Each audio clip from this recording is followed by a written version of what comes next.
Gracias por el chat. Sí. Buenas tardes. Para las que se fueron, las y los que se fueron conectando ahora, que mantengan silenciados sus micrófonos. Somos 65 al momento, así que si no es un caos. Nosotras somos de la colectiva Todas con Cristina, que es un espacio de articulación de distintos espacios.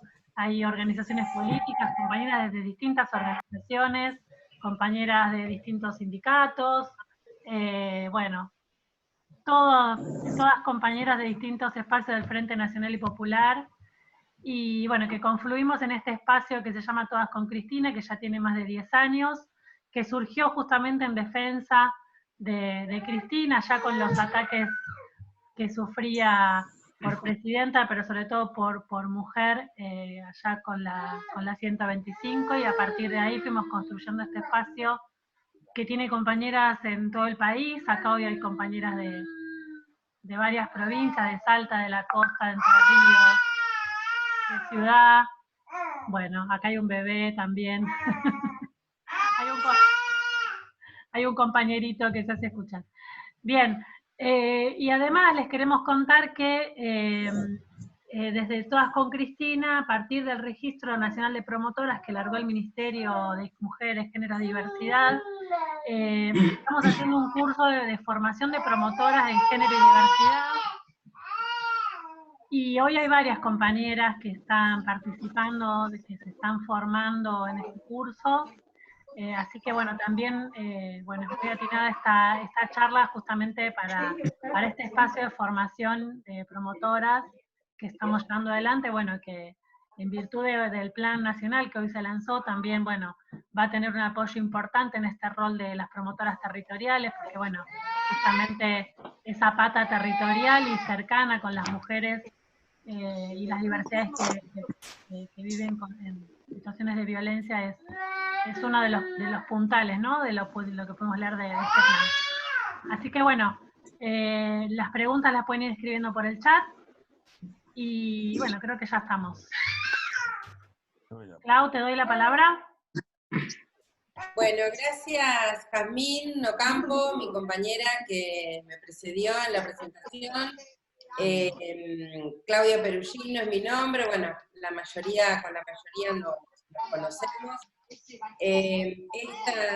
Esta particularidad de la pandemia nos dio esta posibilidad virtual de los Zoom, y todos los viernes nos encontramos, que decimos, ¿no? A pesar de todo lo malo que está aconteciendo por estos días, tenemos esta posibilidad de encontrarnos, intercambiar saberes, intercambiar ideas, y bueno, nos damos a partir de hace un mes aproximadamente el lujo de contar con invitades que nos enriquecen los saberes y las experiencias. Volvemos a pedir que silencien los micrófonos, las preguntas van por el chat para hacer más ordenada la charla y no confundir, no enloquecer al invitado, cada uno desde su lugar con distintas cuestiones y distintas preguntas. Bienvenidas, bienvenidos, bienvenides a todos los que se suman en esta oportunidad, los que quieran participar de nuestras plenarias todos los viernes.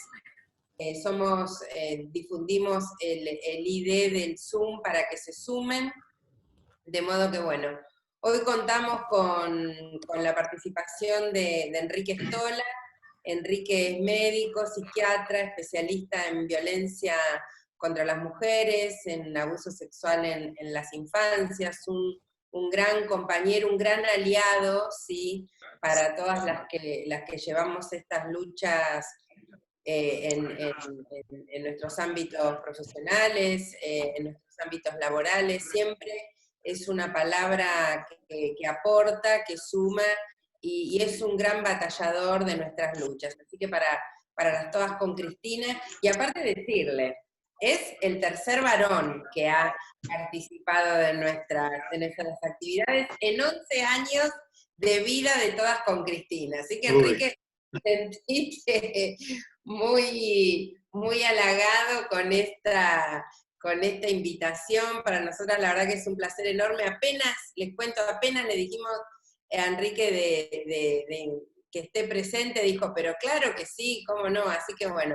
muchísimas gracias por tu participación. Siempre le decimos al invitado, a la invitada que se presente él, así que bueno, bienvenido y te damos la palabra. Bueno, muchas gracias, compañeras. Creo que la mayoría son mujeres, así que voy a usar el femenino. Y gracias, yo me considero desde hace muchos años un activista político y feminista, así que me definí como feminista más o menos a fines de la década del 80. Y bueno, desde la vida profesional he tenido que trabajar en algunas cuestiones que han sido que son caras al feminismo, como la temática de violencia contra las mujeres o la violencia contra niños y niñas expresadas en el abuso sexual, en las agresiones sexuales, el caso Grassi. Y bueno, desde muy chiquito siempre tuve, digamos, una actitud que tenía que ver con la participación con otros, social y política, y la militancia en la Universidad Ciudad de Córdoba, y luego lo que se llamó el exilio interno, venirme a Buenos Aires. Así que, y siempre con mi identidad como peronista, ¿no? Bueno, no sé mucho más que decirle. En la medida que me vayan haciendo preguntas Muy bien. van a Muy ir bien. solucionando. Enrique, nosotros, bueno, esto que te contábamos, estamos ahora con los encuentros de formación para las promotoras de género. Volvemos a pedir que se silencien, compañeras, cuando se suman al encuentro, porque si no es un problema. Y algo recurrente para las que trabajamos en ciencia, en estas cuestiones, es referenciar a la violencia con la enfermedad, ¿no? Esto que son enfermos, que bueno, que la patologización de la violencia. ¿Qué nos podés esclarecer al respecto? ¿Es una enfermedad la violencia?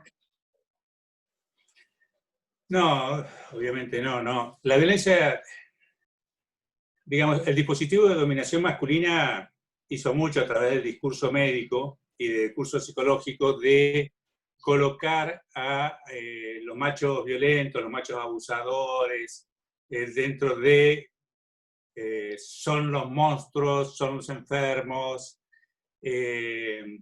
pero un básico análisis de la situación de las mujeres y de todos aquellos cuerpos feminizados por el patriarcado, trans, travesti, todo el mundo muestra que las mujeres están trans, travesti, bueno, todas las identidades muestra que están peor que los varones, y esto lo podemos, como bien dice Diana Mafía, demostrar por el método científico, a través del método estadístico, y así cuando parecen estar mejor, porque digamos, hay más egresados universitarios, después cuando llega el momento de tener que trabajar y ocupar puestos de poder, ahí se cortó esa mejoría, ¿no? Entonces eso plantea un problema ético. No está bien esa situación, y algo tenemos que hacer, un imperativo para la acción, y eso que tenemos que hacer es un posicionamiento político para modificar esa realidad, de acuerdo a la historia social política de cada pueblo. Y ese posicionamiento político es hoy una mirada feminista, porque el feminismo es teoría política, teoría social, no es un tema hormonal, y las compañeras y las compañeras de América Latina han producido y están produciendo muchísima teoría que permite analizar cómo se dan los mecanismos de dominación en nuestras tierras, cómo es la colonización, cómo es la racialización de los cuerpos, cómo el capitalismo opera.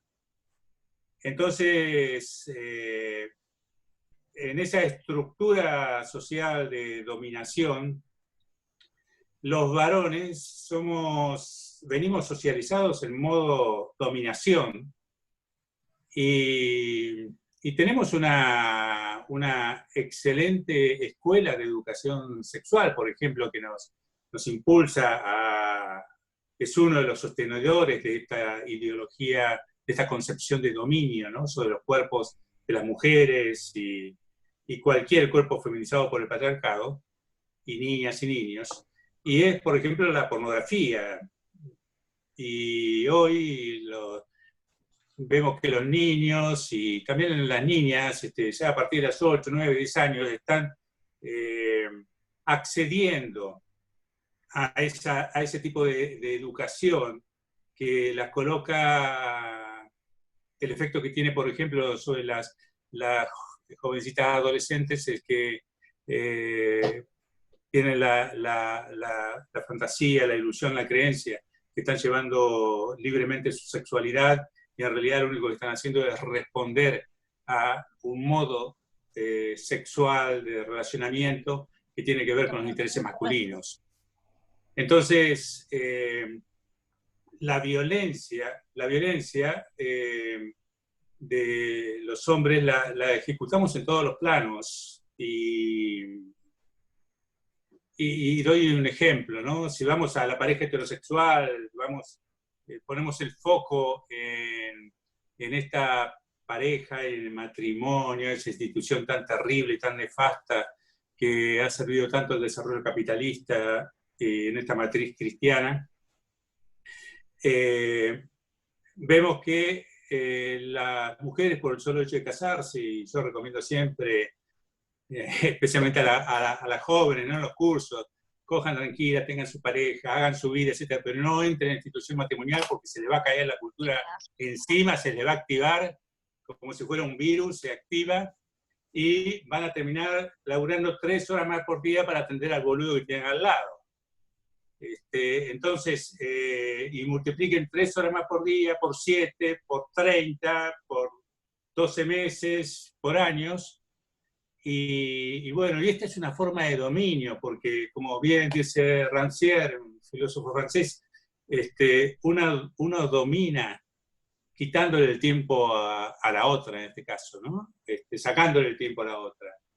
Y bueno, y el hecho de que los varones funcionen por ahí, gran cantidad de varones, funcionen como discapacitados hogareños, ¿no?, que no saben dónde están las cosas, nunca no participan en el WhatsApp de la escuela, nunca saben cuándo son las reuniones, con complementos, con docentes, maestras todavía sin perspectiva de género, que mandan y dicen, estimados queridos papás, hay reunión, y los papás en la puta vida van, y yo cuando veo papá digo, ¿qué será una pareja? ¿Será una pareja gay que tienen hijos?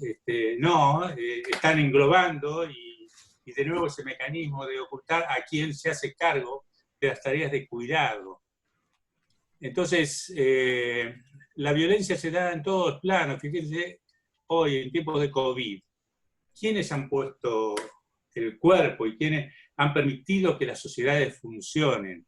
Ha sido la clase trabajadora, pero fundamentalmente dentro de esa clase trabajadora, las mujeres en su tarea de cuidado en el hogar, las mujeres en los hospitales, en las tareas de limpieza, limpiando a los enfermos y a las enfermas, las mujeres cajeras de supermercados, varones también repositorios, es decir, pobres y mujeres. Y esto está invisibilizado, y han sido y son las personas más importantes hoy en nuestras sociedades, ¿no?, y que han permitido que las sociedades se sigan moviendo. Entonces, tenemos múltiples violencias que los varones sostenemos, a veces de buen grado, porque parte del goce del ejercicio del poder, otras veces sin demasiada conciencia, y otras veces queriéndonos correr de ese tipo de diferentes tipos de violencia. Bueno, y tenemos la violencia de género extrema, la que sirve al discurso médico para decir, porque las otras están invisibilizadas, la que sirve al discurso médico para decir, bueno, son los otros, ¿no? Y qué sé yo. El otro día decía, yo comentaba en un foro, ¿no? Cuántas veces vemos programas de televisión donde hay compañeras que denuncian situaciones y siempre sale algún imbécil diciendo, no, pero no todos los hombres, ¿no? Como si las mujeres no se pudieran dar cuenta que no son todos los hombres. Claro, los violentos. Pero siempre están aquellos que quieren diferenciarse. Y en realidad todos los hombres tenemos algún nivel de responsabilidad, ya sea porque no le ponemos límite a un amigo, o porque no tenemos una conducta más activa en la transformación social y política, o porque seguimos sosteniendo conductas misógenas dentro de las agrupaciones políticas, partidos políticos, etc., ¿no? Bueno, hasta aquí. Y Enrique, ¿qué le pasa a los varones que no encajan en este modelo hegemónico de varón que nos plantea el patriarcado? Miremos un poco lo que ha pasado en Argentina a partir del ni uno menos, ni una menos, ¿no? Ni uno menos. Se me cruzó un pensamiento de los machos que dicen ni uno menos para tratar de descalificar el mensaje de las mujeres. Un seminario de nuevas masculinidades. Creí escuchar una voz, alguien que decía algo. Bueno,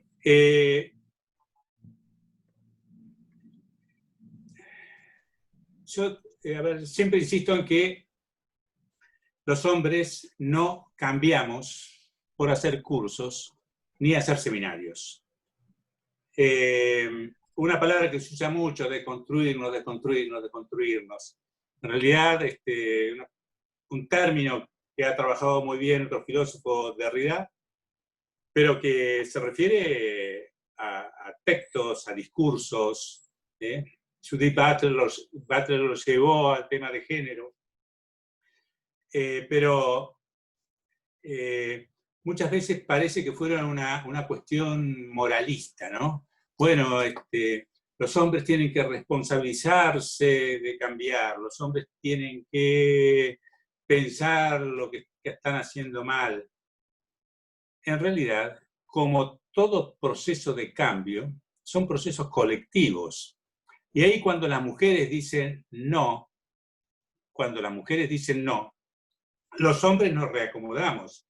Y reacomodarse no es solo una especulación política, es el reacomodamiento de pensamientos, de afectos, de emociones, y posicionarse corporalmente en otro lugar. Entonces, esto es lo primero, el primer cambio que se produce y que puede permitir que el acceso a teorías permitan esclarecer lo que ha sucedido con este impacto emocional. O sea, cuando las mujeres salieron a la calle con el Ni Una Menos y ocuparon el espacio, se produjo ese tan fuerte impacto político y cultural y social que se irradió hacia América Latina y Europa, los varones sentimos el impacto. Y los varones de buena fe, digamos, que se manejan de buena fe en la vida, que son genuinamente protectores, que genuinamente se relacionan con afectos, con sentimientos sanos, saludables, con parejas heterosexuales o con parejas homosexuales o con hijos, hijas, etc. Estos varones, digamos que fue un estímulo para la reflexión, pero a partir de ese impacto emocional y ese reacomodamiento afectivo emocional. Es un proceso material e histórico que se da en un determinado momento histórico. Entonces, pasemos al tema de la despenalización del aborto y las movilizaciones que se produjeron por eso, en donde una gran cantidad de jovencitas y jóvenes mujeres y mujeres adultas participaron activamente. Ahora, una compañera decía, bueno, se popularizó esto de la revolución de las hijas.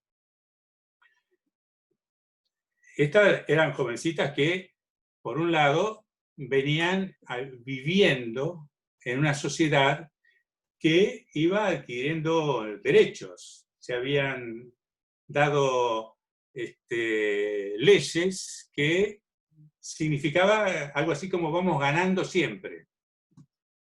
Y por primera vez tuvieron la experiencia vivencial, corporal, emocional, de sentir lo que era el patriarcado, de sentir lo que era la iglesia, las iglesias, el pensamiento conservador, machista, retrógrado, lo sintieron, lo vivieron, lo sufrieron y perdimos la votación ahí. Y ha sido un gran aprendizaje social para todo este sector de la población que nunca había tenido derrotas. Los que tenemos más edad tenemos muchas derrotas, pero ella era la primera luego de estar viviendo la ganancia de derechos. Creo que cuando iban a sus casas, no solo las madres cambiaron esta revolución de las hijas, sino que también hubo cambios en padres, en abuelos, que escuchaban bastante asombrados cómo estas jovencitas fundamentaban la emoción y los sentimientos que ponían. Y hubo reacomodamientos de estos varones. O sea, yo creo que todos estos varones, para todos estos varones, sí tiene que haber políticas, que no hay todavía, pero tiene que haber políticas porque estos varones sí necesitan comprender qué les ha pasado, qué les está pasando y cómo se pueden reubicar de diferentes formas. Y que por ahí en ellos puede haber confusión, digamos, buenas personas, en donde en ellos puede haber confusión de cómo posicionarse hoy. Bueno, esto apuntaba a esta pregunta, ¿no? ¿Qué pasa con esos varones que no están en el goce del ejercicio del poder, ¿no? Acá pregunta Fernanda, que creo que sé que Fernanda es. Dice, hola Enrique, ¿cómo se crían varones no machistas cuando el patriarcado sigue a pleno como ahora?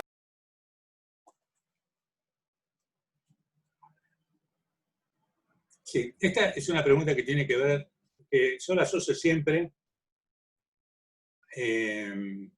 a la pregunta, ¿puede haber varones feministas?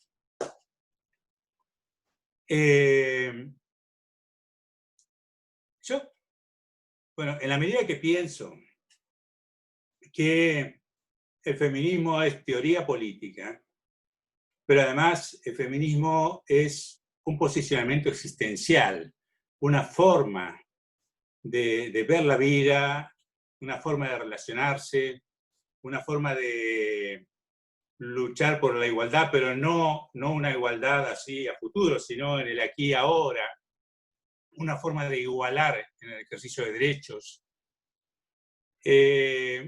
Yo creo que, por ejemplo, en un hogar,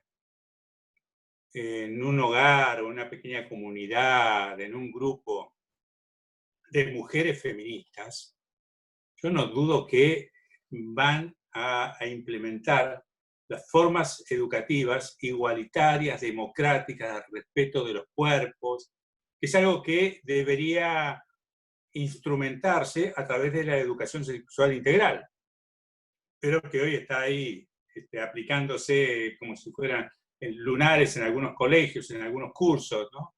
Pero no con la fuerza que debería aplicarse.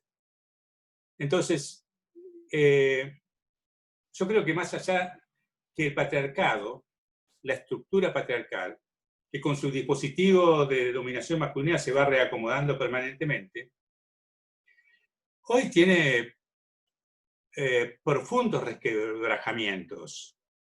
Y esos profundos resquebrajamientos ha sido gracias a la lucha de las mujeres, a esos fuertes no que las mujeres han puesto. Y esto ha posibilitado que dentro del Poder Judicial, que es hegemónicamente machista, que es lo que garantiza los fallos a favor de la burguesía, que es lo que garantiza los fallos a favor de cualquier estructura de dominación, haya todo un sector que hoy tiene perspectiva de género y junto a ese sector también hay un sector de funcionarios, funcionarias públicas del Poder Judicial que son personas sensibles ante el sufrimiento y que tratan de hacer lo mejor posible las interpretaciones más adecuadas teniendo en cuenta, del derecho más adecuado, teniendo en cuenta la realidad que viven las personas, ¿no? Y no teniendo en cuenta los intereses de los dominantes. Entonces, hay resquebrajamientos en los medios de comunicación, hay compañeras que pueden hablar, hay tipos que ya no se permiten, aunque no hayan cambiado, digamos que toman posturas políticamente correctas, ¿no es cierto? Gente que hacía antes chistes y que hoy dicen, ya no podemos hacer chistes como si no pudieran trabajar. Es decir, cualquier tipo que se dedica a ser cómico y que es inteligente va a poder encontrar las formas de seguir haciendo sus programas cómicos. Los no inteligentes, los que se basaban solamente en la descalificación, en el racismo, en el sexismo, etc., por supuesto eso no van a poder hacer nada más, ¿no? Tendrán que buscar otro trabajo. Pero la estructura patriarcal está resquebrajada. Entonces, hay mucho espacio para generar grupos, redes de crianza adecuada, respetuosa. Yo insisto mucho con la educación sexual integral, porque eso permite a que los niños y niñas se relacionen desde muy pequeños, democráticamente, de respeto del propio cuerpo y respeto del otro cuerpo, y que además los niños aprendan la ética del cuidado, esa ética del cuidado que se aprende con los muñecos, jugando con muñecos, que está bien que las nenas jueguen con muñecos, pero el problema es que las obligan porque tienen un rol que cumplir después cuando crezcan. El tema es que si todos tuviéramos aprendizaje en la ética del cuidado, seguramente produciríamos un fortísimo cambio en lo que son los vínculos sociales. Entonces yo creo que es posible que surjan niños feministas, creados en hogares feministas, y pienso que los no de las mujeres en general crean las condiciones para que aparezcan, se produzcan en esos varones que han sido impactados emocionalmente por el no de las mujeres, cambios que los lleven a un posicionamiento político feminista también. Si los varones podemos ser feministas, lo que no tenemos que hacer es entrar en las organizaciones de las mujeres. Tenemos un amplio espacio para trabajar como varones, y estar produciendo política feminista. El otro día en un reportaje de una radio, una FM de un pequeño pueblo de allá de Entre Ríos, éramos 4 varones hablando sobre esto. Y esto fue por el no de las mujeres y por el cambio que han producido las compañeras. Y estábamos haciendo feminismo y había uno de ellos, que es uno de los responsables del programa, y me decía, yo escuché el otro día un reportaje, y usted cuando hablaba de los discapacitados hogareños, le dije a mi pareja, yo estoy al horno con esto, porque cumplo todas las características del machista dentro de la casa, ¿no? Y bueno, y se había dado un espacio de reflexión, y él la necesidad de producir cambios, hacerse cargo de su propia sombra, de sus zapatos y de las tareas que le corresponde hacerse cargo en la cogestión de un hogar, ¿no?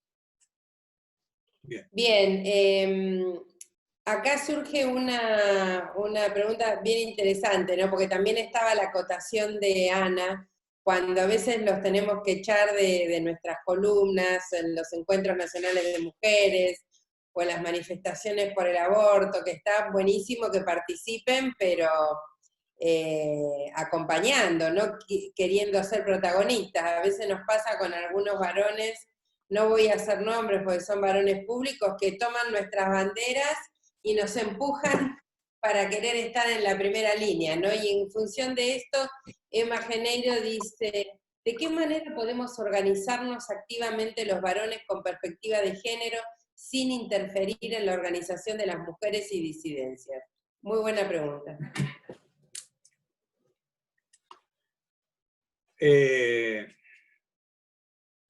Sí, yo creo que están...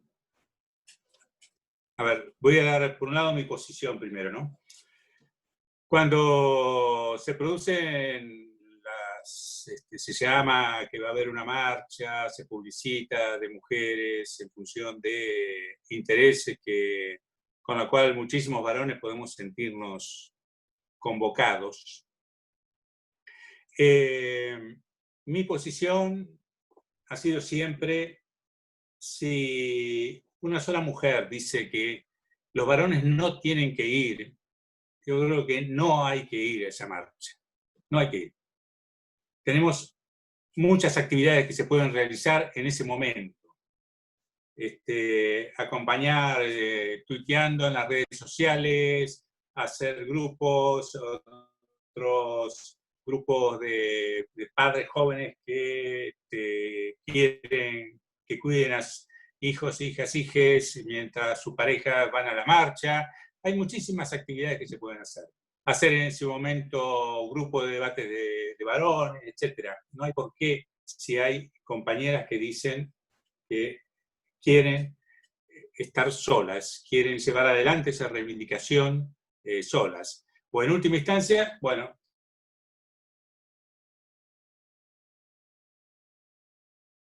las compañeras. En algunos partidos políticos, fundamentalmente algunos partidos de nuestra histórica, de nuestra izquierda, los machos van con su bandera, se supone que a cuidar a la mujer, a ayudarla. Me parece, bueno, no estoy de acuerdo con eso, ¿no? Pero, bueno, es una posición que toma ese partido, pero que le impone la presencia de varones a todo el conjunto que no quiere que haya varones. Entonces, bueno, mi posición es esa. Una posición que me ha costado también que muchas compañeras me cuestionaran, porque no estaban de acuerdo con que yo tuviera una posición de aceptar el no de las mujeres. Bueno, ahora, ¿cómo podemos organizarnos los compañeros? En realidad, si hay algo que está ocurriendo en todo el país, es que están apareciendo grupos de reflexión sobre masculinidades, de análisis de violencia, pero sobre todo de autorreflexión, de varones que quieren posicionarse de otra forma socialmente. Son grupos espontáneos, y algunos con una mayor capacidad, digamos, para mostrarse a nivel de las redes, otros menos, trabajando en el Gran Buenos Aires, en diferentes provincias.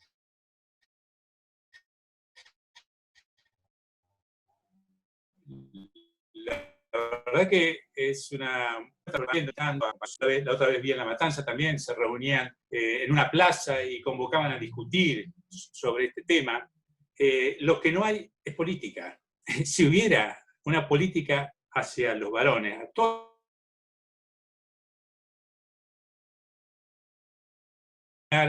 y generar algún espacio más importante de varones aliados a la lucha de las compañeras. Sería muy bueno.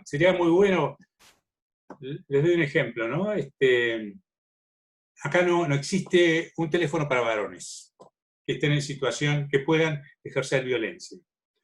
Hubo una experiencia en España durante el gobierno socialista, del anterior gobierno socialista, no me acuerdo, Zapatero, en donde existía un teléfono para varones que pudieran recurrir ante una situación de emergencia. ¿Y saben quiénes llamaban a ese teléfono? Llamaban adolescentes o varones muy jóvenes, jóvenes adultos, que, y lo más común es que dijeran, estoy sintiendo cosas que no quiero sentir, porque no quiero ser igual a mi padre.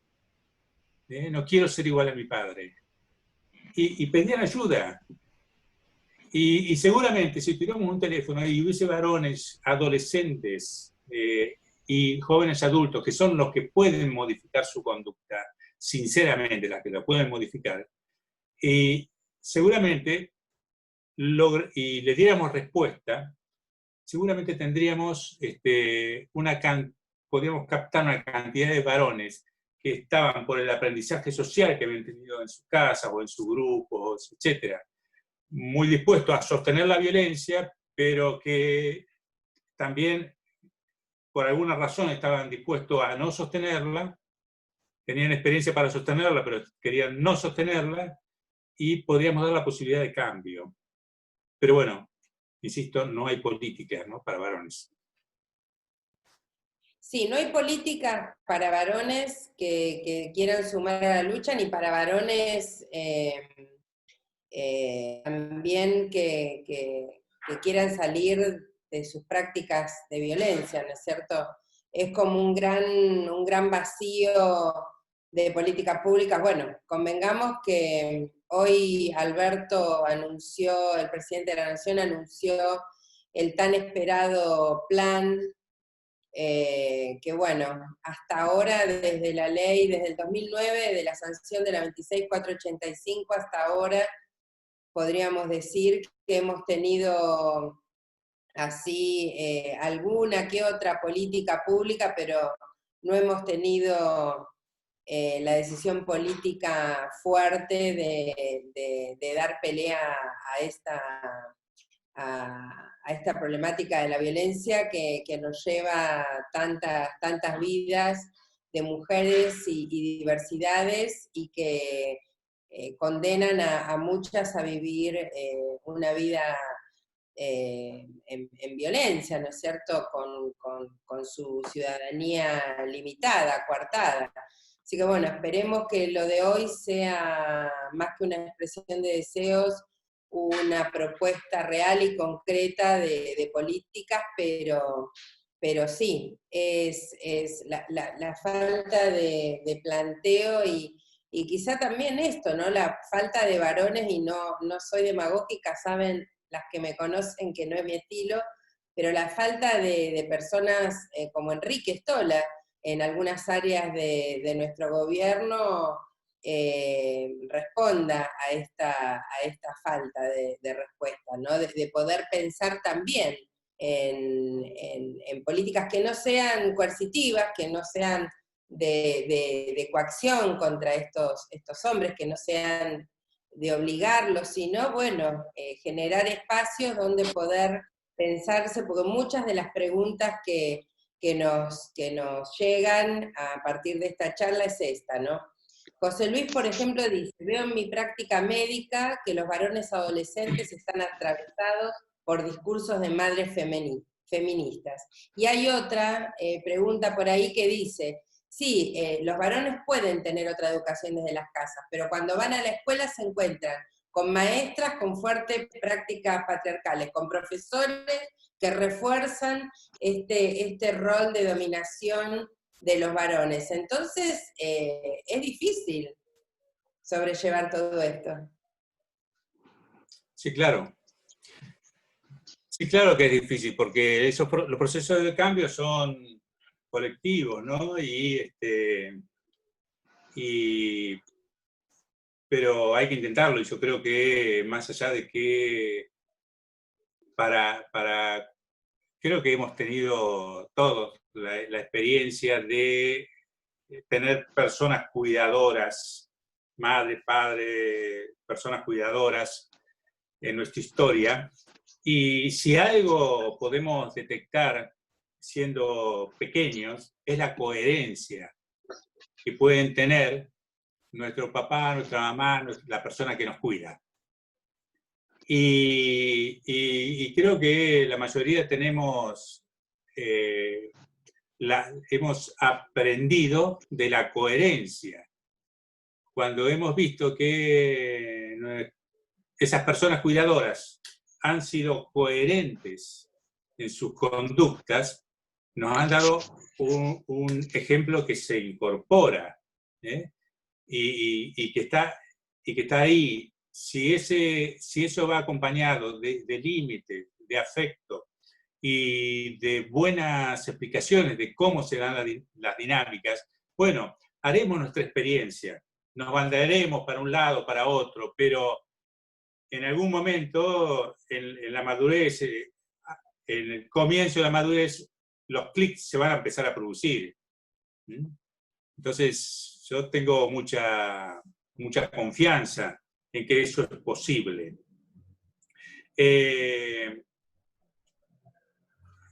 Bueno, eso por un lado. Pero por otro lado, estoy diciendo no solo eso es necesario la educación sexual integral, y es necesario que no tenemos por qué esperar todo el Estado, para nada, pero si en el Estado hay un gobierno que está representando intereses colectivos, bueno, entonces es mucho más fácil tratar de implementar y gestar políticas para llevar adelante y que impacten en la dinámica social. Creo que no hay que poner nunca la esperanza en el Estado. Hay que poner el deseo en la acción y en las redes que podamos construir colectivamente, ¿no? Pero que es posible hacerlo. Yo, bueno, tengo confianza. Bien, vos has, como decíamos al principio, has tenido una participación clave en algunas causas judiciales sobre violencia sexual que, bueno, han trascendido lo mediático y, bueno, insisto, ¿no? Tu rol clave en esto. ¿Cómo le entramos a la justicia? Mejor dicho, al Poder Judicial, Enrique. Tenemos hasta pasado mañana, Sí. Así que tranquilo. No, sí, quería decir algo sobre el tema de la violencia antes y paso ahí al tema del Poder Judicial. Porque creo que hay una muy importante recomendación que hay que hacer a las compañeras que están padeciendo violencia de género extrema, digamos, violencia machista extrema. Y es que toda esta precarización de la vida que se está produciendo en el mundo, ¿no? Que ya el neoliberalismo la venía produciendo. Y hoy con la pandemia se agudiza a términos que no sabemos todavía hasta dónde va a alcanzar. Recuerdo que allá en la década del 70, cuando hablábamos del capitalismo y de los pobres, nos referíamos por ahí tomábamos esa hipótesis marxista de que el capitalismo tenía una especie de ejército de reserva, de mano de obra barata. Y eso era en realidad porque con cada crisis quedaba mucha gente afuera, pero luego se recomponía y esa gente volvía a entrar adentro. Lo cierto es que ya con el desarrollo del capitalismo financiero, con el desarrollo de esta revolución tecnológica que está produciendo y que usufructúan los del capitalismo financiero, hoy el capitalismo entra en crisis, echa gente, pero no vuelve a incorporar. En general en el mundo cada vez son más las personas, los cuerpos que no importan. Y además más mano de obra barata, más pérdida de derechos, etcétera, etcétera.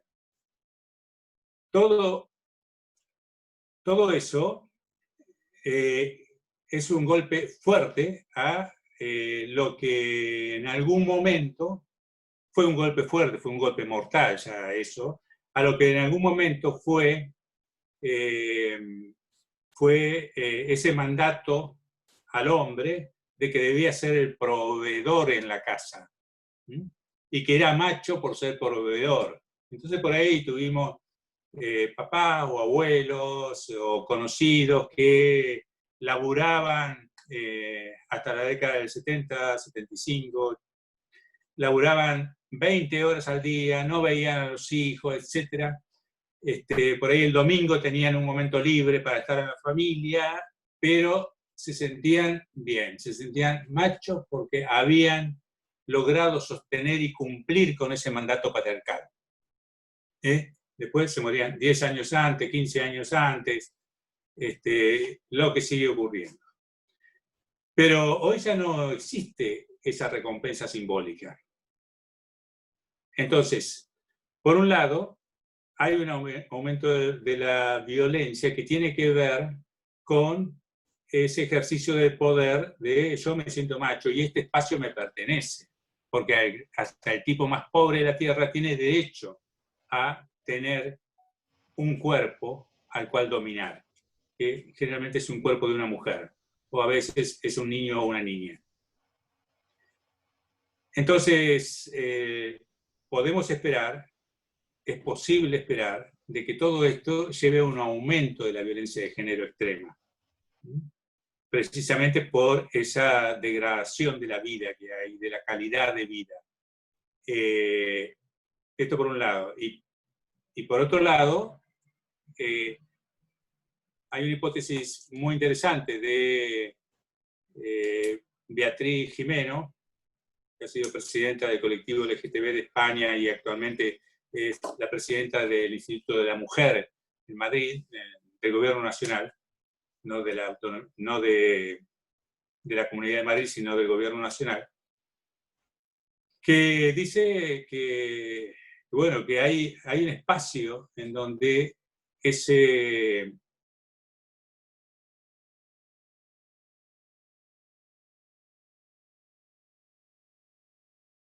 el capitalismo que le dice vos sos macho, ¿no? Y ese espacio es el que le ha dejado el capitalismo y que ha incentivado, que es la situación de prostitución, el macho prostituyente, ¿no? El consumo de prostitución, consumo entre comillas. Es así donde es un espacio en donde el feminismo no ha entrado, en donde hay debate entre abolicionismo y entre regulacionismo, etcétera, pero no me voy a meter en eso. Lo que me voy a meter es en la mentalidad del varón prostituyente. Ahora, piensen que con 5 euros, 10 euros, 50 euros por un completo, se mueve una masa de dinero conjuntamente con la trata con fines de explotación sexual de mujeres que son trasladadas hacia el norte o son explotadas en nuestros países o en el África o en el Asia, y una masa de dinero que hoy compite con el tema drogas, comercio de armas, etc. Y se hace sobre el cuerpo fundamentalmente de las mujeres y trans travesti. Entonces, y el macho que va ahí a consumir, le importa 3 carajos si esa mujer está en situación de trata o ha elegido libremente ejercer la prostitución. Libremente, lo digo entre comillas, ¿no? Porque sería otra discusión, pero o ha ejercido libremente ejercer la prostitución. No importa 3 carajos.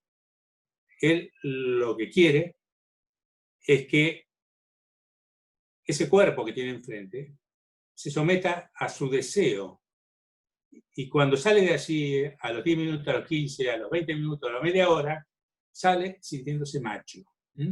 Esa es una recompensa que el capitalismo financiero da a los varones. No sé qué otras recompensas podrá producir después, ¿no? Pero esta es una que hoy existe.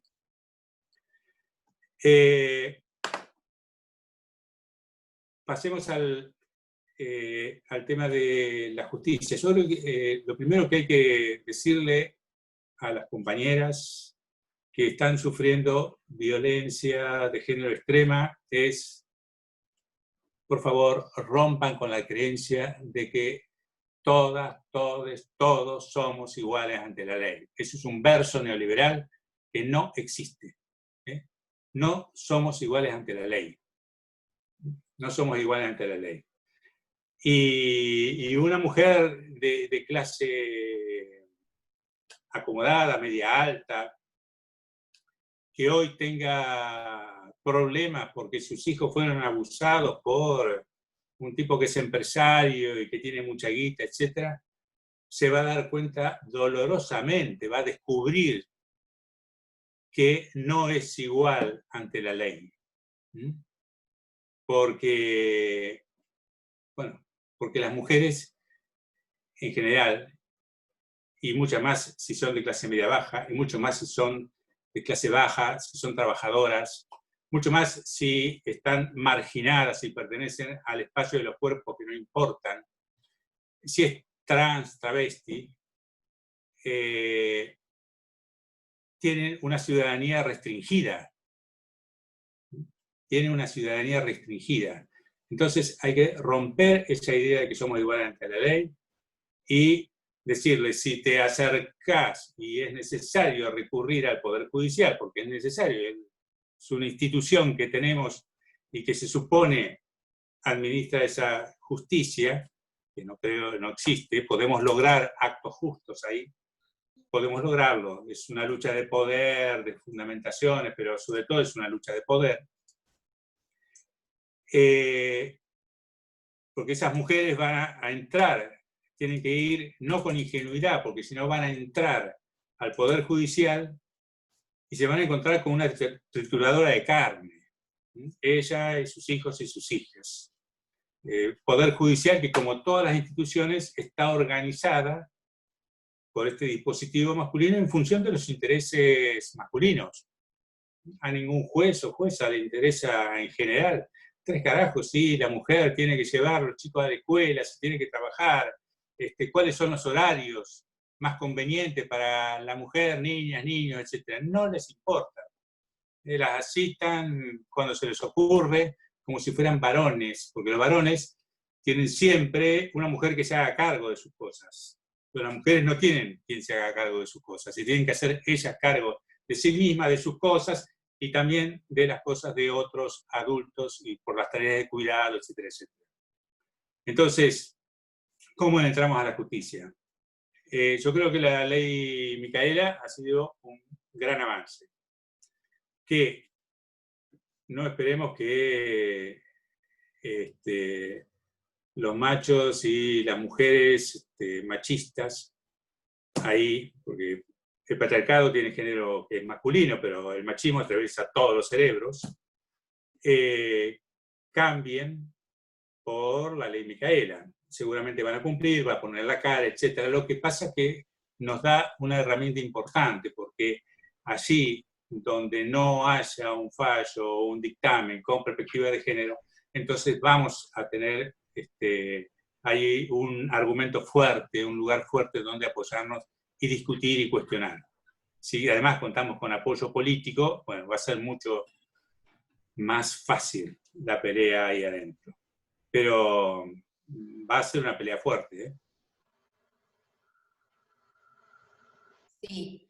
Te cuento, Enrique, y les cuento, bueno, decirles que estamos en 100 participantes, esta plataforma solo acepta 100, casi desde que comenzamos ya va a ser una hora que tenemos 100 invitadas, la verdad que bueno, excelente la convocatoria, tiene obviamente que ver con el invitado, con la figura de Enrique Stola y las ganas de escucharlo y de establecer este diálogo con él, así que bueno, bienvenidos a todos los que están. Si me permitís. Sí, por favor. Sí, yo creo que no tiene que ver conmigo. Tiene que ver con que el tema masculinidades necesita política.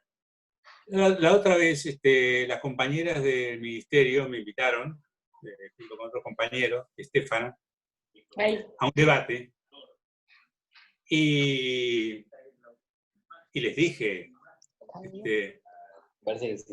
puede decir lo que les dije, ¿no? Primero, la verdad que me había calentado porque 5 minutos antes de entrar, ¿no? Y en el momento de entrar me seguían llegando mensajes diciéndome cómo hacían para entrar, personas que yo no conocía a través de Facebook, Twitter, y algunas personas que conocía a través de Twitter, de mi teléfono. Y digo, ¿cómo no se les avisó a las personas cómo entrar? Pero resulta que tenían solo para 100 personas, cuando había más de, creo que 350 o 450 personas inscritas. Y digo, pero, a ver, son un ministerio. Sí, lo que pasa es que lo pensamos como taller, pero son un ministerio. Crear política es crear demanda, es generar demanda. Y acá, esto es una necesidad social. Si hay más de 100 personas acá, es porque es una necesidad social.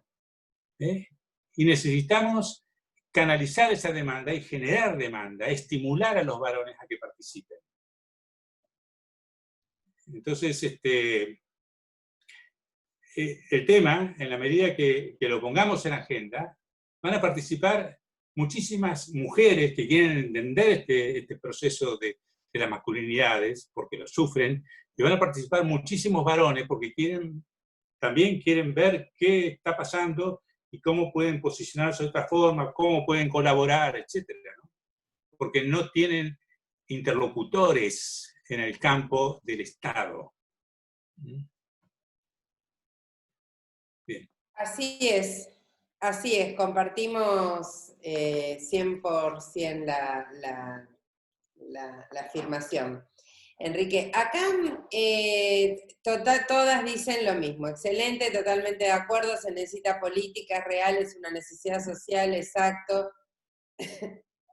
Dicen, acá Ana, hablando de Poder Judicial, ¿qué opinás de los juicios abreviados en casos de abusos en las infancias?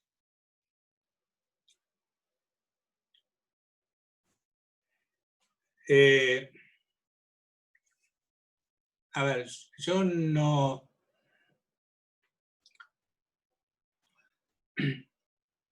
tengo, a ver, no soy abogado, no soy un experto en esto, pero o sea que les digo más o menos desde mi experiencia, desde mi intuición, y es para temas que tienen que ver con las agresiones sexuales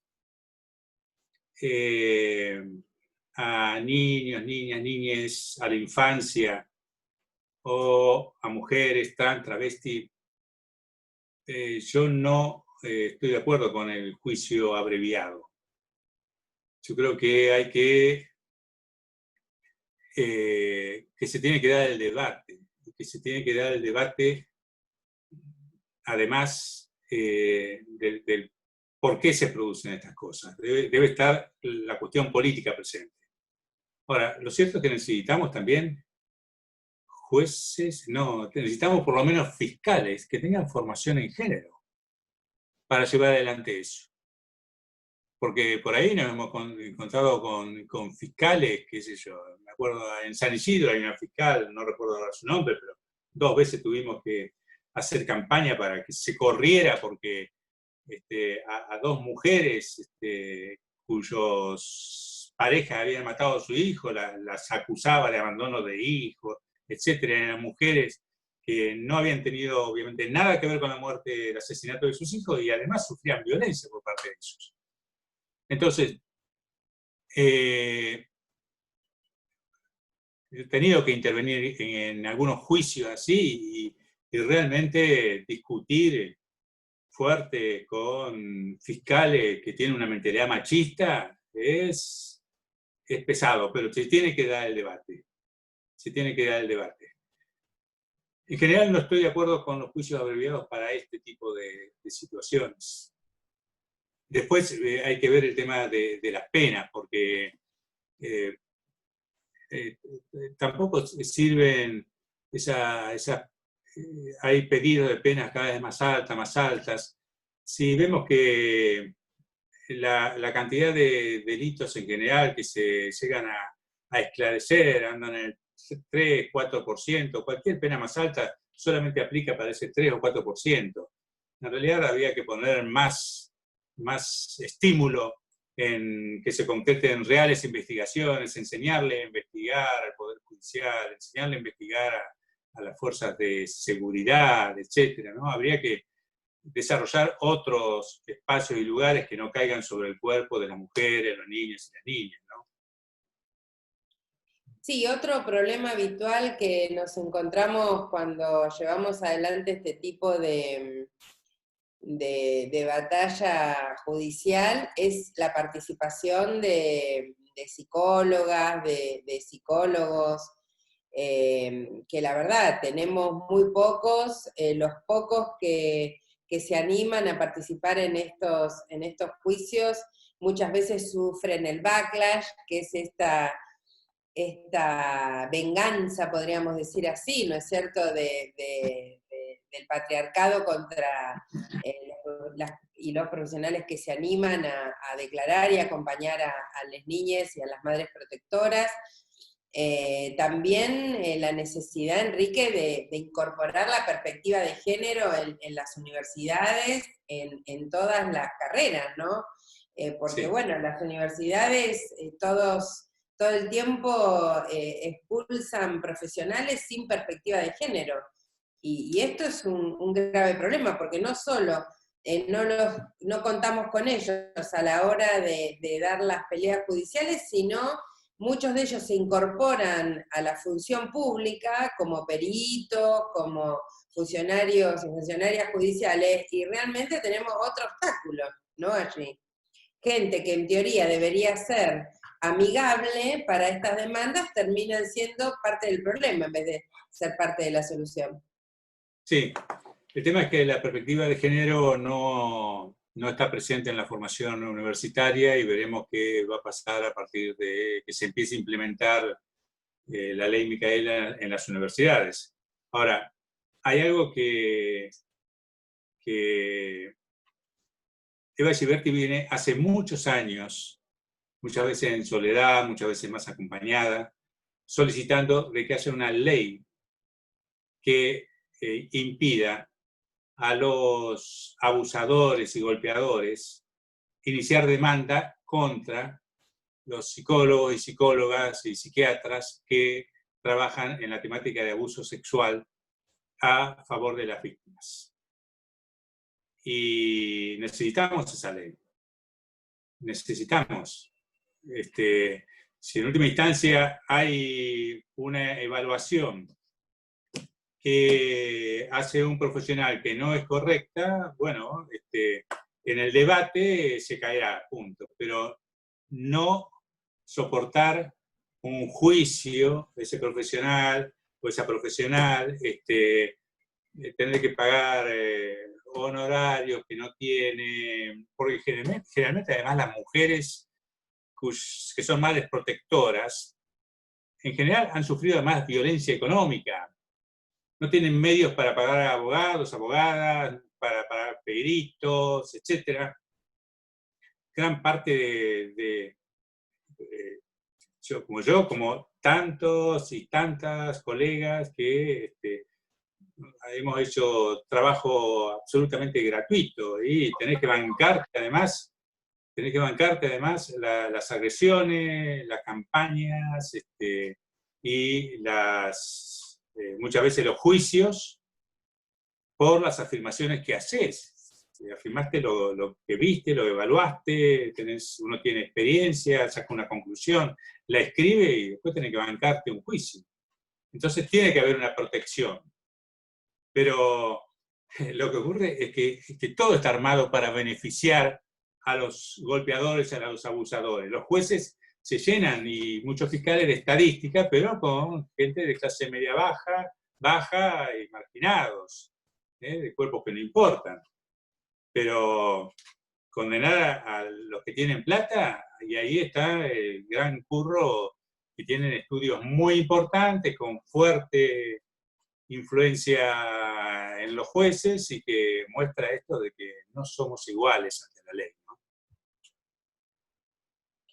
Muy bien, acá Juan Cruz Valori dice algo, déjame Juan Cruz que te corrija, dice él que no hay leyes ni internacionales ni nacionales que obliguen a crear leyes que no sean machistas. Sí hay, tenemos la CEDAW, tenemos Belén do Pará, tenemos la ley 26.485, sí, instrumentos legales tenemos, lo que no tenemos muchas veces son políticas públicas, ¿no es cierto? Esto que recién también marcaba Enrique. Acá... Inclusive, perdóname, inclusive sí, por favor. los jueces, aunque no exista una ley que contemple alguna situación, pueden hacer uso de esos pactos internacionales y basarse en el pacto internacional para hacer un fallo. Pero la mayoría no lo hace, porque no conocen esos pactos internacionales, o les interesa 3 carajos esos pactos internacionales. Así es, pactos internacionales que tienen jerarquía constitucional en nuestro país, ¿no es cierto? Entonces, sí, instrumentos tenemos. Nos falta esto, la cuestión política. A veces surge esto de la política. Esto es político, esto que decía Enrique al principio, ¿no es cierto?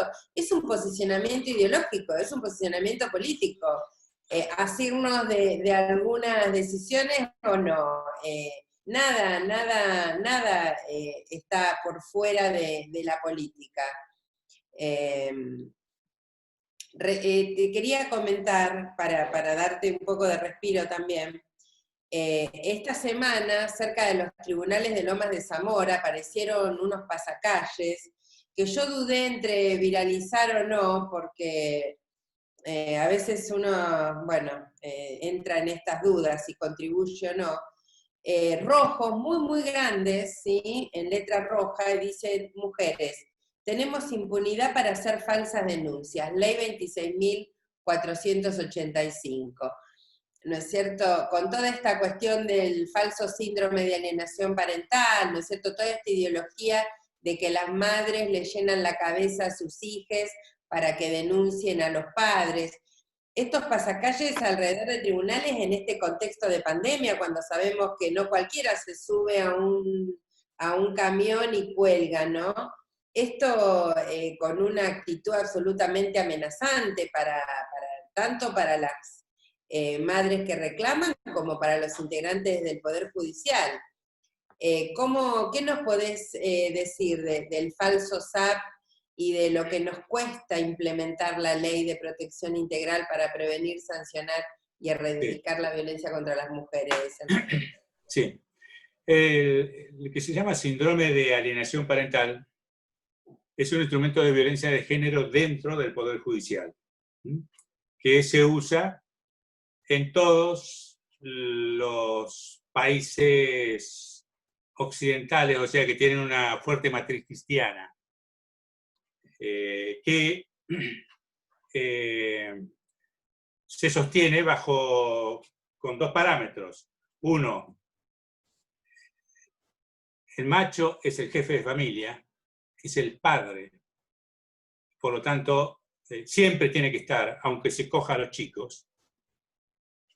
La mujer es un cuerpo siempre sospechado, porque así, desde toda la raíz cristiana que tenemos, a nosotros nos tocó el cristianismo, bueno, a otro le tocó otro monoteísmo, bueno, aquí, cristianismo, la mujer es la sospechada. Por eso la mujer, cuando entra al Poder Judicial, es un reducto conservador, ahí se utiliza esa expresión de trituradora de carne, porque entra en un espacio donde la sospecha se agiganta y tiene que demostrar que en realidad ella no quiere ser pechada, ni envidiosa, ni jodida, ¿sí? Porque vieron que en nuestra cultura, cuando hay una característica negativa de algo, bueno, la mujer es más. Si un tipo es machista, pero si una mujer es machista no sabe lo que es. ¿No? Si un tipo es competitivo, pero cuando las mujeres compiten son lo peor que hay. Si un tipo es autoritario, pero cuando las mujeres son autoritarias, siempre las mujeres son lo peor. Se maximiza. Y está dentro de esta creencia que es religiosa y que es parte del hábitus. Como dice Pierre Bourdieu, esa cultura de clase, religiosa, etcétera, hecha cuerpo. Hay un dictamen que lo tengo, no me acuerdo ahora el nombre del juez, era un juez civil que muy reconocido, el desgraciado se puteó varias veces, lo asocio, pero, que dice, eran dos chicas que había una denuncia penal porque el tipo había masturbaba a sus hijas, ¿no? En sede penal se dijeron que no había las pruebas suficientes y él emite, en sede civil, un dictamen y dice, dado que en sede penal no se han acreditado la denuncia,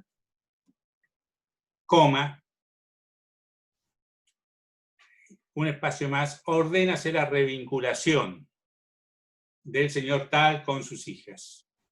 Ahora, ¿qué decía en ese espacio? Decía, dado que en sede penal no se han acreditado las denuncias, y aunque éstas hubieran existido, ordénase la revinculación. No importa que el papá se coja a las nenas, es el padre, tiene que estar. Y este síndrome de alienación parental lo que dice es, las mujeres siempre tratan de perjudicar a los varones, a los padres, y alienan a los chicos. Por lo tanto, hay que hacer dos cosas, o tres. Separar a esa madre de ese niño y utilizar la terapia de la amenaza. Esto es re común en Francia, en España, lo hacen acá, que es a la madre decirle, la madre siempre está mal parada, o sea, si en un momento, cuando le permiten una visita, que está siempre una trabajadora social, y quiere tocar al chico, va a decir, están invadiendo al chico. Si no hace ningún gesto de cercanía, es una madre muy fría. Siempre está mal parada la madre. Y al chico, y además le dice a la madre, si usted sigue así no va a ver nunca más a su hijo. Y al chico le dice, si vos seguís diciendo que tu papá te hace estas cosas, no vas a ver nunca más a tu mamá. Es terapia de la amenaza. Bien. Esto fue publicado en el 82, 83, algo así, en Estados Unidos, por un psiquiatra pedófilo. Pero ¿por qué calzó tanto? ¿Por qué tiene tanto impacto? Esto fue como respuesta, surgió como respuesta de unas tantas respuestas en contra de lo que habían logrado las feministas norteamericanas en la década del 60. En la década del 60, que cuando los jóvenes nos expresamos, 60, 70, que nos expresamos como juventud por primera vez en el mundo, en contra de los poderes establecidos, de buena forma, de mala forma, manifestaciones masivas, Mayo francés, movimientos en contra del estalinismo, revolución cubana, guerrillas, cordobazo, rosariazo, lucha contra la guerra de Vietnam, etc.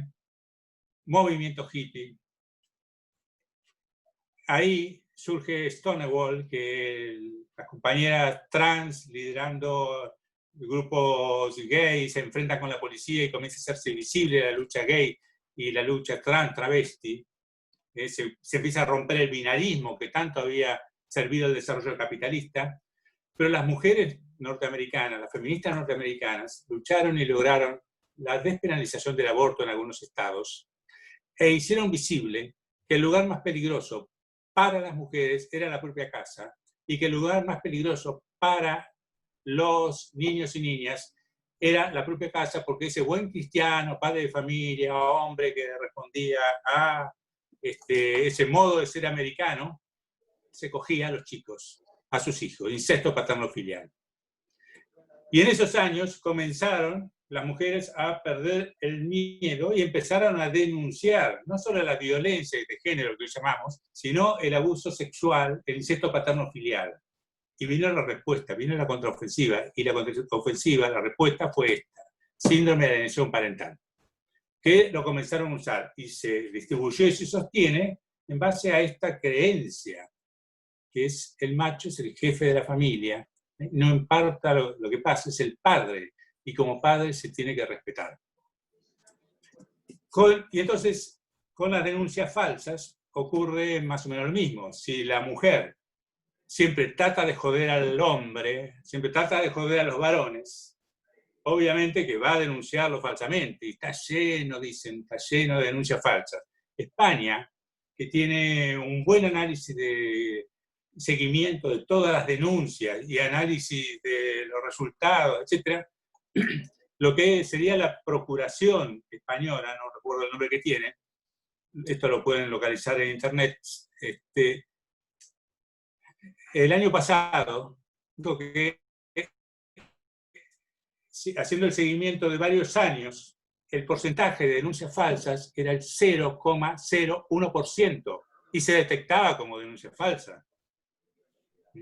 Entonces, esta es una gran mentira que están sosteniendo los machistas y los activistas machistas y los grupos de los estudios de abogados, como forma de descalificar a las mujeres, a las madres protectoras, son parte del dispositivo de dominación masculina.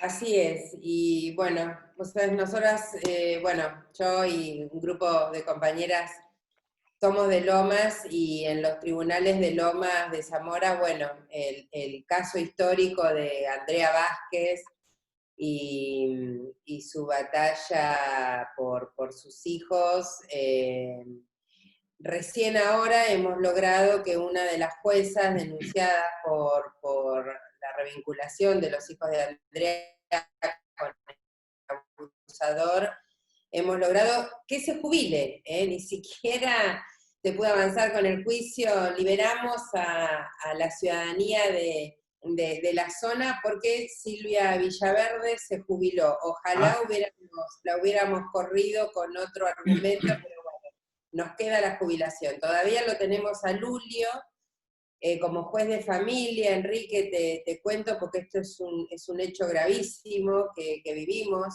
denunciado por violencia por dos de sus compañeras, por la primer mujer y por la última, con causas realmente graves. A mí me tocó intervenir en una, y todavía juez de familia. Todavía tenemos esa vergüenza en el Poder Judicial de Lomas de Zamora de tener un denunciado por violencia familiar interviniendo en causas. La verdad que como chiste sería malo, ¿no? Y como realidad es de terror. Estoy bien al tanto de esas causas, sí, estoy. Así las cosas. Bien, surge una pregunta de una persona que está atravesando una situación de violencia. Y dice, ¿qué recomienda Estola? ¿Una terapia individual o terapia grupal para estas situaciones? ¿Qué es lo más eficaz? Para estas situaciones lo más eficaz es, si puede, tendría que hacer dos cosas: terapia individual y grupo de autoayuda. Si no puede hacer terapia individual y tiene que elegir entre las dos cosas, grupo de autoayuda. Lo grupal, con compañeras que han vivido la misma experiencia, es mucho más operativo y productivo, ¿no? Es algo que tenemos que impulsar, que también tiene que ser una política de Estado, generar, ayudar a que se conformen grupos de autoayuda. Y grupo de autoayuda significa darle a las compañeras algunas herramientas de coordinación de grupos, no tiene por qué estar profesionales ahí. Tenemos que sacar el poder profesional, darle a las compañeras algunas herramientas para que coordinen grupos, y listo. Y lo que vale es la experiencia, lo que dice Alcohólicos Anónimos cuando dice nosotros estuvimos ahí. Bien, esa experiencia y esa experiencia grupal fortalece a las mujeres y es lo que le permite más rápidamente salir de la situación. Muy bien. También, Enrique, nos acompañan, bueno, varias madres protectoras que, bueno, acompañan a sus hijas en las denuncias. También están esperando, bueno, tu palabra de aliento, cómo se sale de esta situación, cómo se recuperan las jóvenes, los jóvenes de estas situaciones. Sí. Años, primero, hay que entender que, no entender, sino, lo real es que cuando niños y niñas están apoyados por sus madres, y aunque tengan que pasar situaciones muy jodidas en el plano judicial, o a veces separaciones, etc., en la línea es fundamental para su recuperación posterior de todos esos dolores, esa experiencia de saber que esa madre ha estado ahí sosteniendo siempre la lucha. Siempre. Lo segundo, yo he estado reunido varias veces con algunas madres en España, ¿no? Y me decían algo, bueno, dice, tenemos muchas dificultades para unirnos las madres protectoras. En realidad cada una vive un dolor tan intenso,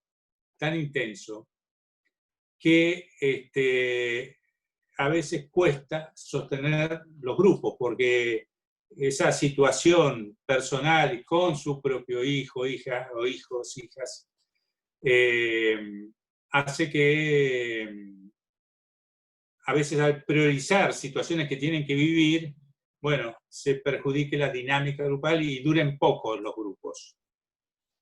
De nuevo, falta política, porque esas compañeras, esas madres protectoras, si tienen espacios institucionales que las ayuden a organizarse, etcétera, van a poder generar esos lazos y ser mucho más productivas y mucho más fuertes grupalmente que individualmente. Pero bueno, de nuevo faltan políticas, ¿no? Sí, otra cosa que falta, que siempre insistimos nosotras y lo hemos hablado, es la falta de patrocinio jurídico gratuito, ¿no es cierto? Esto que vos decías recién, por lo general, cuando hay niñas víctimas de situaciones de abuso, hay madres que han sido víctimas de violencia también y de violencia económica y bueno, abogados, a las víctimas les queda el acompañamiento de los fiscales cuando Sí. lo tienen, pero ¿Sabes qué también falla? Por ejemplo, yo sé el caso de 2 o 3 compañeras que están pasando una situación delicada en La Plata y tienen el patrocinio gratuito de un juzgado. No sé si patrocinio gratuito, no sé si lo consiguieron en el Colegio de Abogados o el Estado provincial se los proveyó. Pero lo cierto es que esos abogados, son varones, no tienen una dirección política y de género que marque claramente. Y entonces da la impresión de que son pibes, abogados, jóvenes, que están haciendo su experiencia para ver y las recomendaciones que dan son absolutamente machistas, ¿no? Yo muero de bronca cada vez que las escucho. Y son los abogados gratuitos que les han proveído. Entonces, de nuevo, son necesarios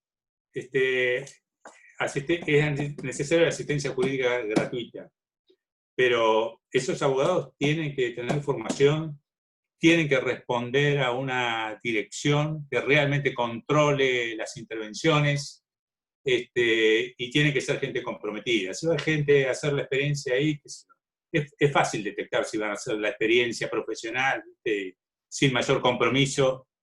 Esa gente no tiene que estar. Sí, porque por otro lado, esto que planteamos siempre, ¿no? Acompañar estas causas trae aparejado pelearse con muchos actores del Poder Judicial que tienen mucho poder. Entonces, muchas veces, si no hay un compromiso político, si no hay una determinación de querer enfrentar determinados poderes, es muy difícil que puedan llevar adelante estas causas como se deben, ¿no? Exactamente.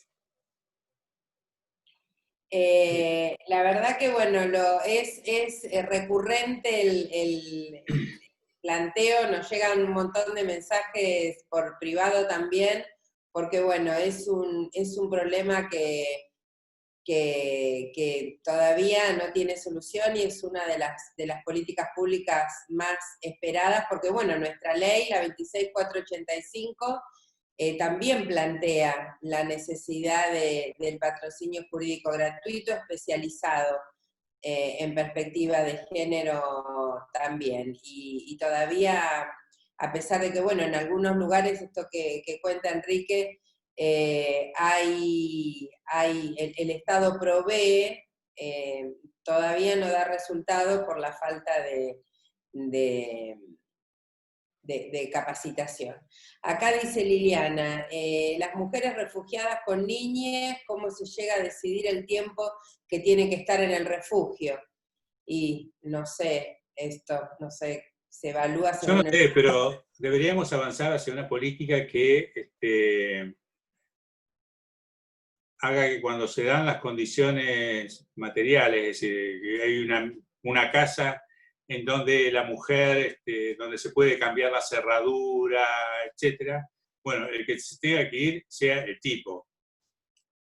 Haya que sacarlo al tipo y se le garantice que la mujer siga estando en la misma vivienda, no tener que ir a un refugio.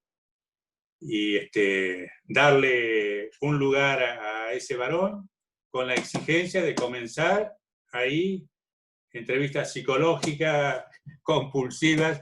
Yo no estoy de acuerdo con esto de que, bueno, si no lo demanda, entonces no sirve. No. Muchos tipos en algún momento pueden reflexionar, aunque no estén queriendo hacer terapia, no quieran hacer nada.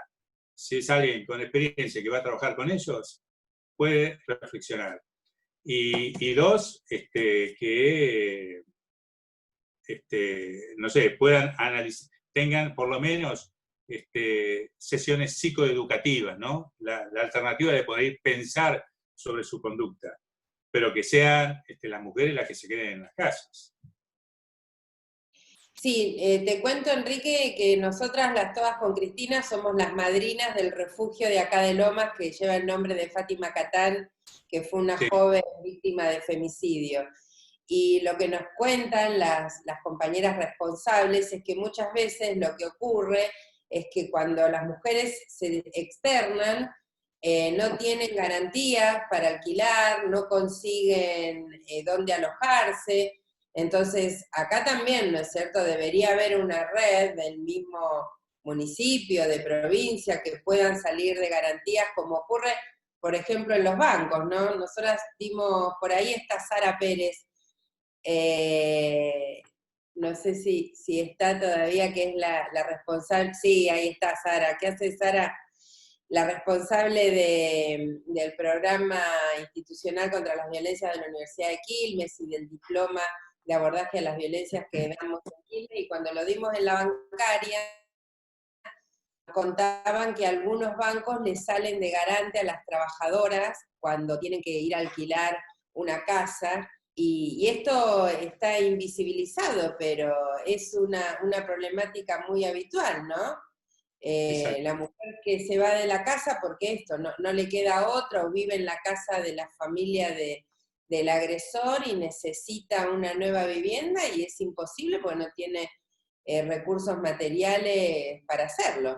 Pero claro, sufre violencia psicológica, física, económica, sufre todas las violencias, sexual. Claro. Absolutamente así. Enrique, en estos días, voy a ser políticamente incorrecta, pero bueno, es nuestro estilo. Se dio una situación con el ministro de Seguridad de la provincia de Buenos Aires, total no se están escuchando nada más que 100 personas, con el ministro de Seguridad de la provincia de Buenos Aires, con una cuestión ahí no sé cómo decirlo, ¿no? De revanchismo contra la ministra de Seguridad de la Nación. Y yo preguntaba en una de las redes si el ministro de Nación fuese varón, el ministro de la provincia, ¿se le animaría como se le anima a Frederick, hablando de violencia política? ¿Qué pensás? ¿O está atravesada esa cuestión por el género? ¿Se animaría o no según el poder que tuviera el ministro de la Nación? Ajá. Es decir, un macho ahí mide el nivel de poder que tiene. Acá fue claramente una descalificación en razón de género. Además sabemos, este tipo es un machista de derecha, así lo ha explicitado en un programa de televisión, no que es machista, que su posicionamiento es de derecha. Creo que debe haber muchísimos compañeros y compañeras que se pueden hacer cargo de la seguridad en la provincia de Buenos Aires, ¿no? No necesitamos un machito del Far West. Pero bueno, está ahí. Pero creo que fue una cuestión de género, sí. Es decir, si el ministro de Seguridad de la Nación hubiese sido un varón con poco poder, hubiese hecho lo mismo. Si hubiese sido un varón con fuerte poder, se hubiese quedado en el molde. Quizás lo hubiera llamado para decirle, te sugiero, estoy pensando tal cosa. Esta fue una escena histérica y machista, ¿no? Hecha por un tipo que es muy histérico. Así es.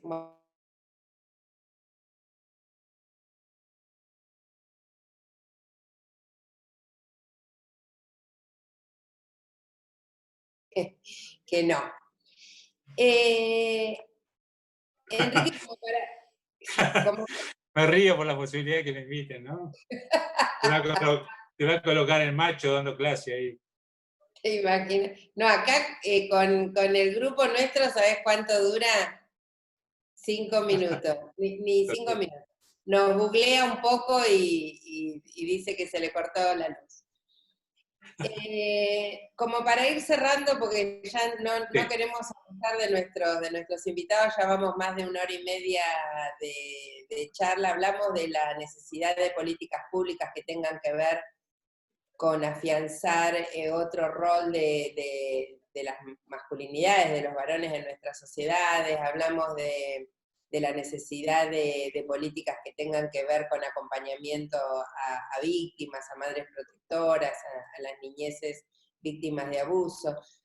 Y respecto hablamos de la ESI, de la necesidad de la educación integral en las escuelas, que también tanto cuesta, ¿no? Por todos estos, cómo tenemos en las instituciones estas miradas patriarcales y antiderechos enquistadas que tanto cuesta el avance. ¿Cómo ves la posibilidad de por fin legalizar el embarazo, el aborto en nuestro país? ¿Lo ves viable? ¿Ves que vamos a poder lograr la ley? Bueno, ya tenemos la experiencia del divorcio vincular, la ley de identidad de género,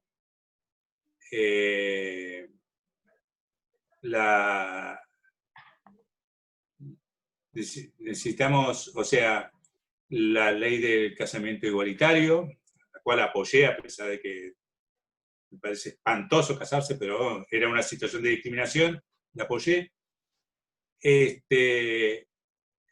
Pero bueno, en esas tres leyes importantísimas para romper mecanismos de dominación patriarcal y machista y religiosos. La ESI también. La ESI, exactamente, se lograron con una fuerte acción del Poder Ejecutivo. O sea que si acá hay una fuerte acción, y creo que es esa la determinación de Alberto, lo vamos a lograr, ¿no? Fijémonos, el gobernador de Tucumán el otro día con respecto a la ley Micaela, ¿no? Todos los manejos que intentó hacer cuando vio que recibió el disciplinamiento adecuado, muchacho, bueno, se cambiaron las cosas. Entonces, en función de eso, yo creo que está el convencimiento, por un lado, de Alberto, y por otro lado, sabe Alberto que si se logra, esto es producto de la lucha de las mujeres, punto. Esto es así. Y que se tiene que hacer así porque las mujeres lo están exigiendo. Muy bien. ¿Alguna compañera, algún compañero quiere hacer alguna pregunta? ¿Le quedó algo?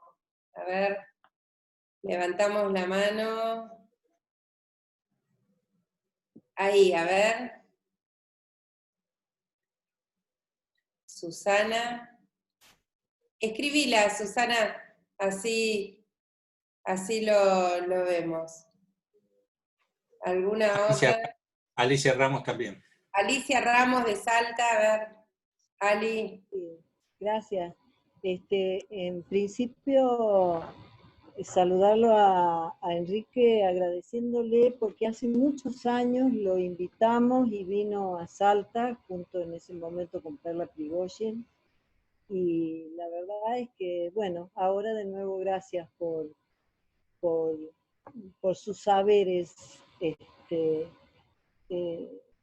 esta lucha. Yo quiero, bueno, he compartido y aprendido con todo lo dicho por Enrique, y me queda así como picando la necesidad de conocer más sus pensamientos respecto a esto de las políticas públicas, porque hasta ahora parecía que lo único existente en políticas públicas son lo que en España, por ejemplo, lo debe saber mejor que yo, uno por lo que veo, lee, que son acciones hacia violentos individuales que obtienen alguna mejora de su situación penal, digamos, o demás, cuando concurren a talleres o...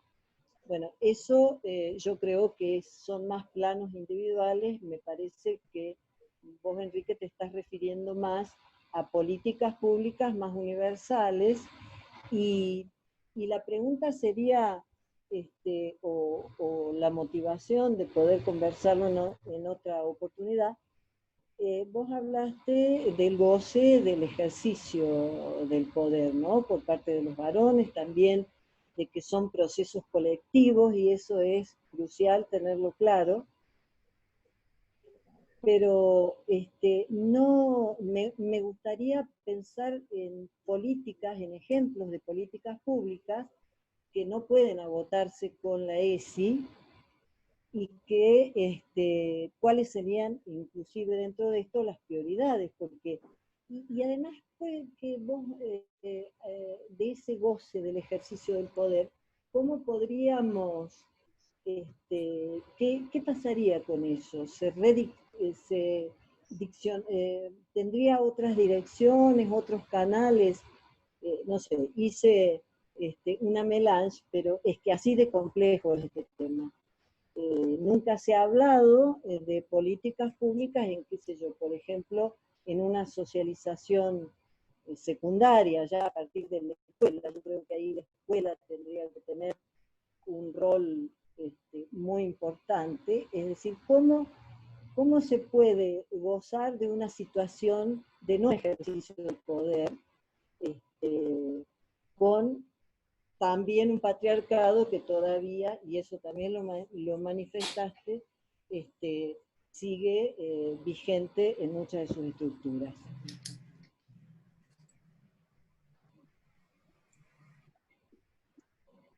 Mirá,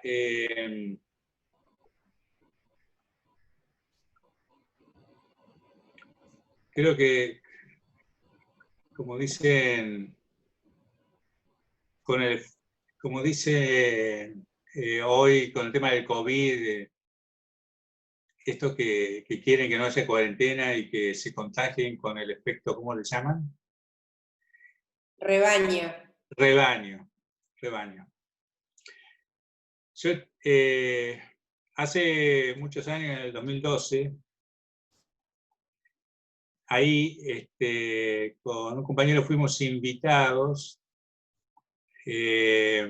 por Ana María Supa y Silvia Larrufa. Ana María Supa está por ahí, Enrique, ¿la viste? Sí, claro. A dar formación a los ingresantes en las escuelas Bucetich. Se hacían, y se llamaba Feminismo y Violencia de Género. Eran 6 horas en donde grupos mixtos, entre 100 y 120 personas cada lunes. Y era muy interesante porque trabajábamos dando unas 2 horas de teoría para que se supiera qué términos usábamos y qué significaban, y después pasábamos a trabajar con técnicas psicodramáticas, en donde veíamos, cada grupo tenía que proponer una escena, cada persona debía dar al grupo una escena de su vida, y después el grupo elegía y una de las escenas y se representaba. Y sobre eso seguíamos trabajando aspectos teóricos. Esto, la primera vez que participé, el primer día, que claro, fuimos con una onda laissez-faire en una institución autoritaria, fue bastante, bien difícil, ¿no? Ya en la segunda creamos algunos mecanismos, digamos, ya más autoritarios para poder funcionar. Pero yo me preguntaba, ¿para qué carajo servirá esto? ¿No? ¿Qué podremos hacer? Yo lo comentaba con las compañeras. A ver. Y lo interesante fue que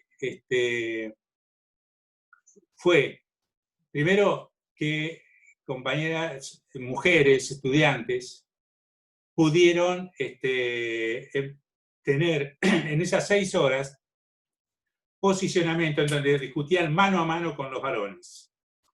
Y por otro lado, pudieron hablar los varones que tenían prácticas igualitarias en su casa, que cocinaban, lavaban, etc., y se sentían valorizados a partir de nuestro discurso y nuestro posicionamiento. O sea, que todas esas voces empezaron a aparecer.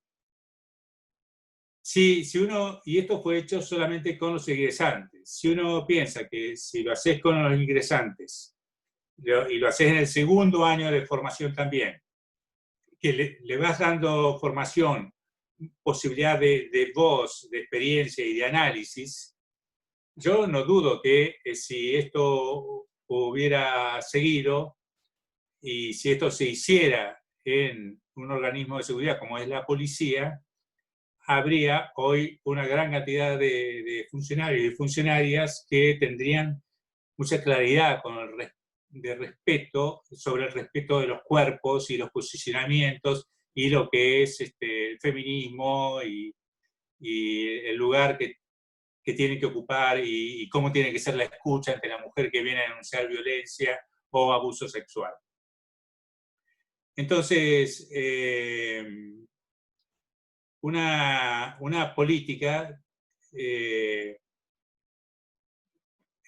este tema puede, por un lado, no costar demasiado y en los términos económicos, pero a la vez tener un fuerte impacto sociocultural, y creo que estas políticas se tienen que hacer masivamente, porque aún en España, en Argentina, esto que, bueno, un hombre violento lo envían a hacer terapia a un grupo, etc.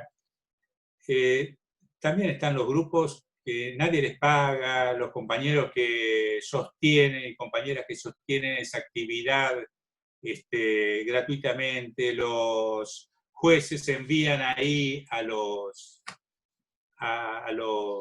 que tienen que hacer el curso ese o la terapia, y el Poder Judicial se desliga absolutamente de los costos, ¿no? Y lo están afrontando los compañeros, asumiendo toda la responsabilidad que significa atender un violento.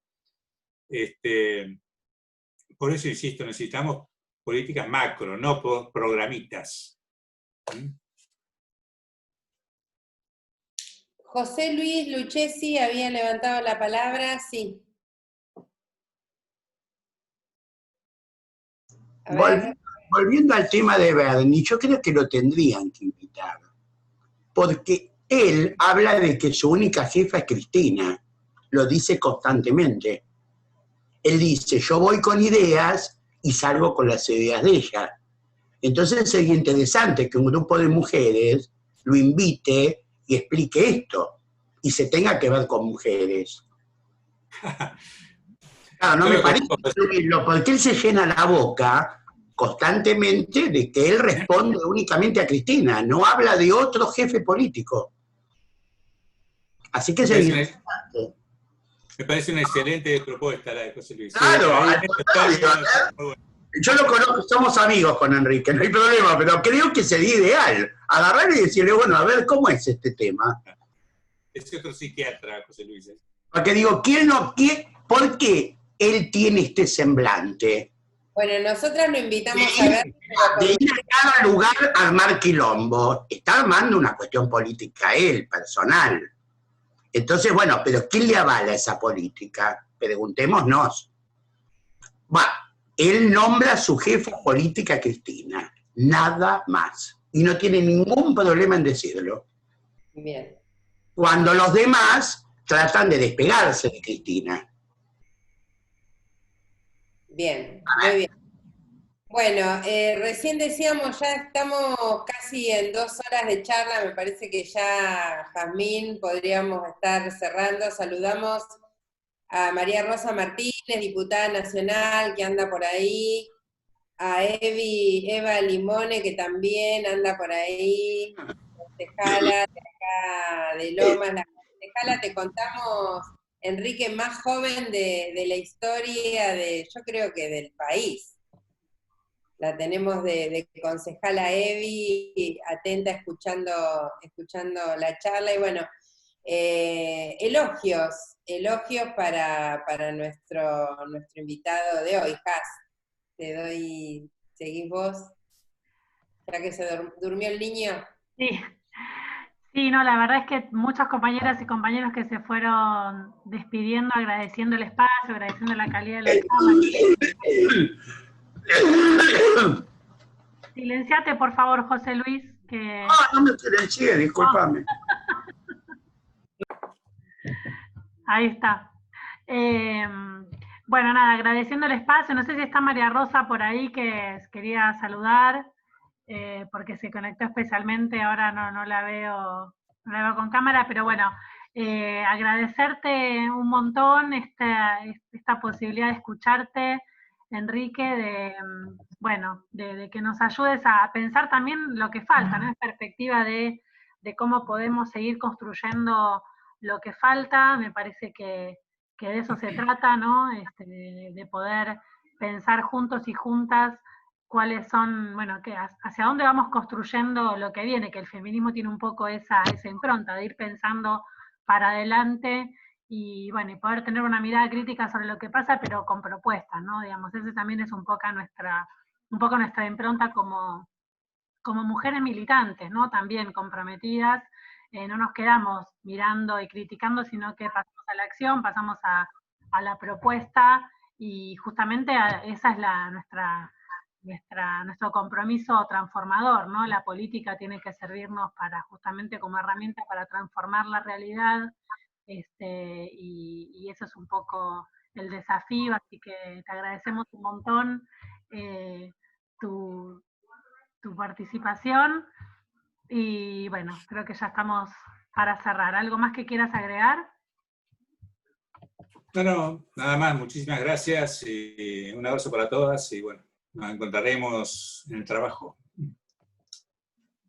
Bien, ahí Sara dice, excelente charla, muchas gracias a Enrique y las organizadoras. Yo fui una de las que se quedó afuera en la charla del ministerio, así que doblemente agradecida por el espacio y por la calidad del intercambio. Gracias, Sara, por tu mensaje, y bueno, tomamos el mensaje de ella como una síntesis de todo lo expuesto. Muchísimas gracias por tu generosidad y tu compromiso, fundamentalmente esto, ¿no?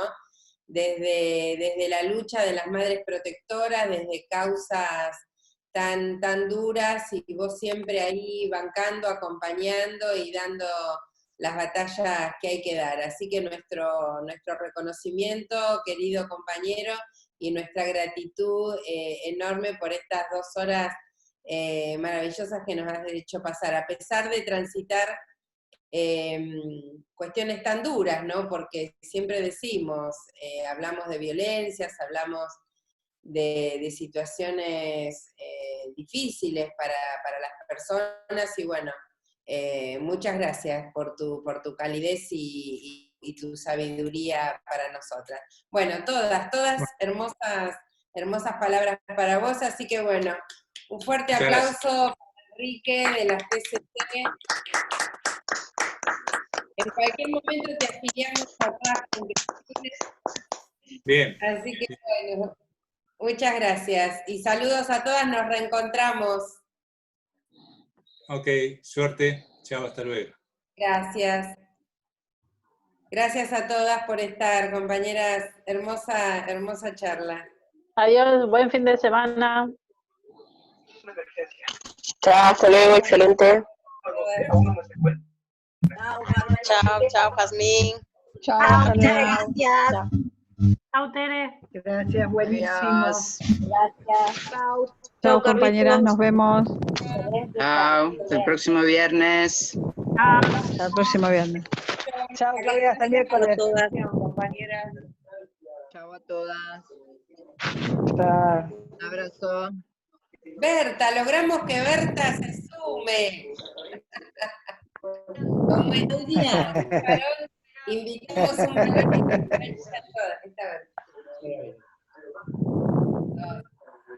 y Sí, vine, está Carlito, ahí está Carlito. Hola, Carlito. Hola. De las 2 horas, Te vi. Ahí te vi. Eso te vi. Estamos. Saludos. Claudia, ¿me escuchás? Sí. Escúchame, ¿cómo me puedo conectar con ustedes? Porque yo hoy entré porque me invitó Enrique, pero quería saber cómo comunicarme con ustedes. Y dame tu teléfono. Bueno, te lo doy. Mi nombre es Analía y es 154-057-7413. 7413. ¿Tu apellido, Analía? Cabral. ¿Cómo? Cabral. Eso es. 11 40 57 74 13. Ahí te sumo. Bueno, bárbaro. Dale. Gracias. Chao. A vos. Hasta luego. Hasta luego. Chao, chicas. Chao. Hermosa. Preguntan desde Pinamar si después va a haber posibilidades, si se grabó la charla para poder